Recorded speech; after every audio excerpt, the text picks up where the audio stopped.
अग्निकांडरे विधवा मां जीवंत दग्ध होता बेले तीन पुओ निआरे पोड़ी होई गुरुतर होइछन्ते। गुरुतर तीन पुओ मध्य जड़े दिव्यांग रहितबा जଣାपड़िछि।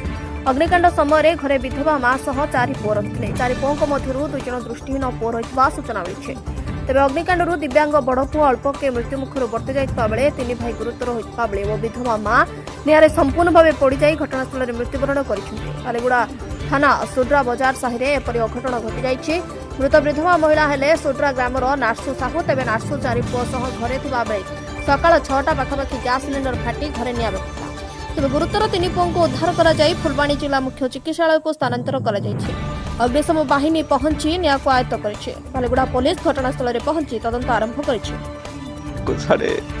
6 बजे फोन गला मो पाक एठी तो टावर नथिला के जने भाई गाँव एका मो पाक फोन कले तो जेमती फोन कले एमती घटना घर पड़ी जाइए बोलिक आम मो स्त्री को धरिक आम मो गाड़ी धरिक आम पलि आसलु आसला बेलू घर सब पड़ी जाइए।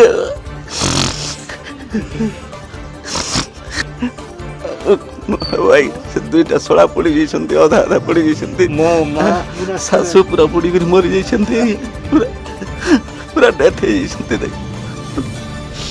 अनुमानिक सकाल 6:05-10 समय आम बाहर सिटीगुड़ा मुख्य रास्ता गछ पड़ी खबर पाई आम सीआर जावाई बाहर हठात भुवनेश्वर कंट्रोल रूम खबर आसला सोड्रा गोटे फायर कल आम सागे सागे फास्ट ओनर गाड़ी सह सदल दल सहित घटनास्थल पहुँचलु और देखिलु गोटे घरे निआ लगी। आम पहुँचा पूर्व 3 जन लोक इंजुरी होकर मेडिकल पलैते और सेठा जन स्त्री लोक पोड़ी जलिक मरी जाते आम आसिक निआ को लिफेलु से डेड बॉडी भी बाहर कलु किसी ना मस्तिष्क मुंड फाटी जाइए बॉडी किसी ना तोटा सब पोड़ी तरली जाइए चिन्हवा भी मुस्किल चिन्ह होना बॉडी किसी भी ना खाली जहाँ हाड़ कंकालटा पड़ी अच्छी। बालेगुड़ा इसाक प्रधान को रिपोर्ट रिपब्लिक ओडिशा।